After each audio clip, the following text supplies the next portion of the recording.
Hearing God's Call, an audio introduction to the Catholic faith. This is the 19th of a 30-session program produced by the Catholic Inquiry Centre, an agency of the Australian Catholic Bishops' Conference. The title of this session is The Beatitudes, Blessings from God.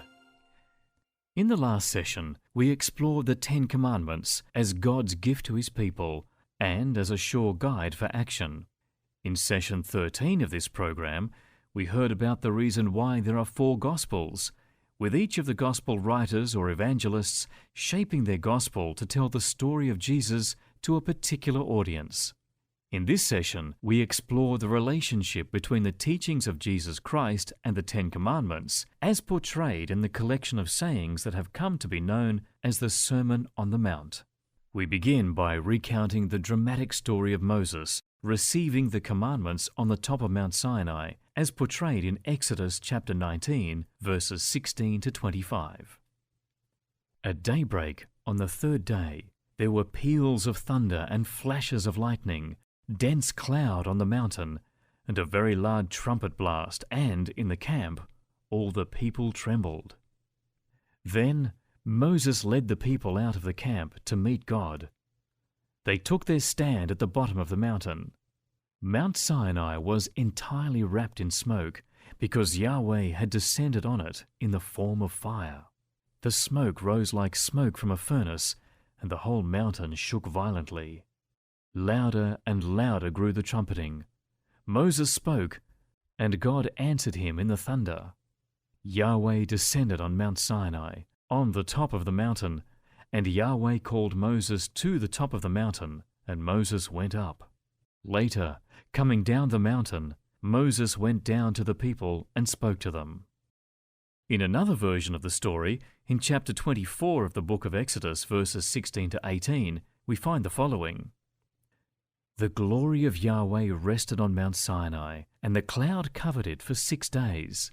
On the 7th day, Yahweh called to Moses from inside the cloud. To the watching Israelites, the glory of Yahweh looked like a devouring fire on the mountaintop. Moses went right into the cloud and went on up the mountain. Moses stayed on the mountain for 40 days and 40 nights.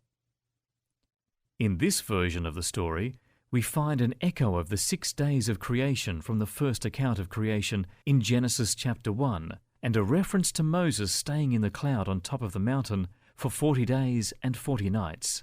We will shortly hear why these elements of the story are important as we begin our exploration of the Sermon on the Mount. The Scripture scholars tell us that in the Gospel of Matthew, Jesus is depicted as the new Moses. This idea is particularly evident in what has come to be known as the Sermon on the Mount, found in Matthew chapters 5 to 7. In these chapters, Matthew compares Jesus with Moses. Just as Moses climbed Mount Sinai to receive the law from God, Jesus climbs a hill. It is interesting to note that in Luke's account of the same event, which he writes of in chapter 6 verse 17 of his Gospel, the sermon is given with Jesus standing on a level piece of ground. And where Moses stayed on the mountain in the cloud for 40 days and 40 nights to prepare to receive the law, Jesus prepares for his ministry by spending 40 days and 40 nights in the desert. See Matthew chapter 4, verse 1. While there are many similarities between how both Moses and Jesus are portrayed, there are also differences.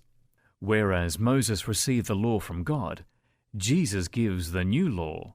Many of the passages in this sermon given by Jesus begin with the words, "You have heard that it was said to those of ancient times."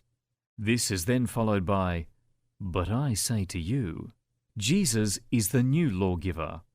At the same time, however, Jesus tells the crowd, "Do not think that I have come to abolish the law or the prophets.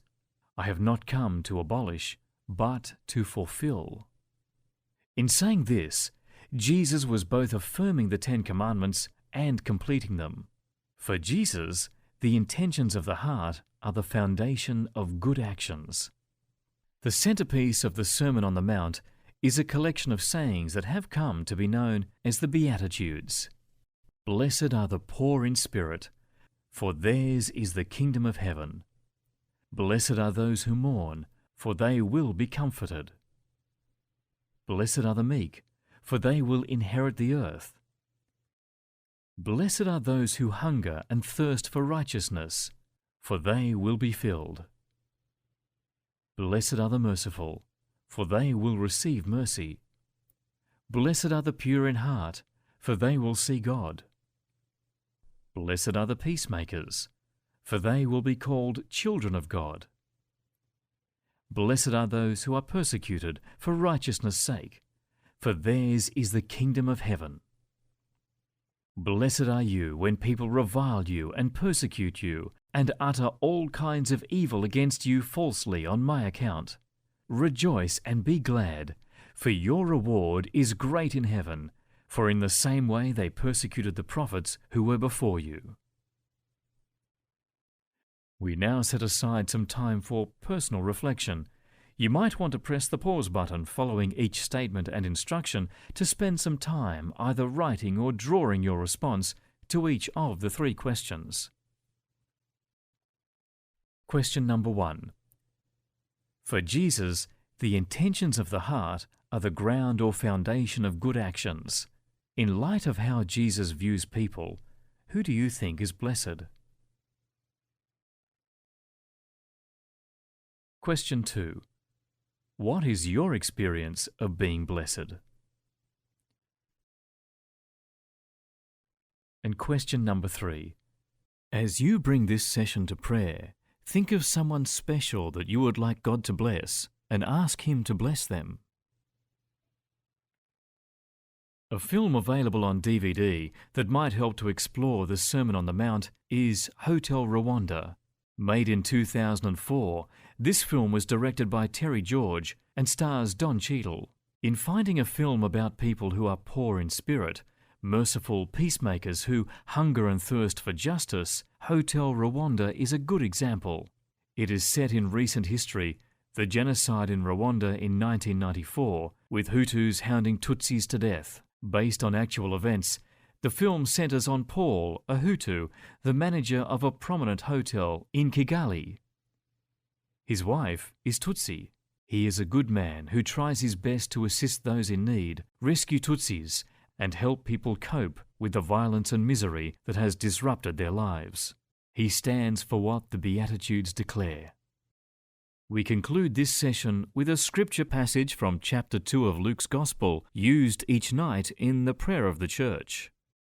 At last, all-powerful Master, you give leave to your servant to go in peace according to your promise.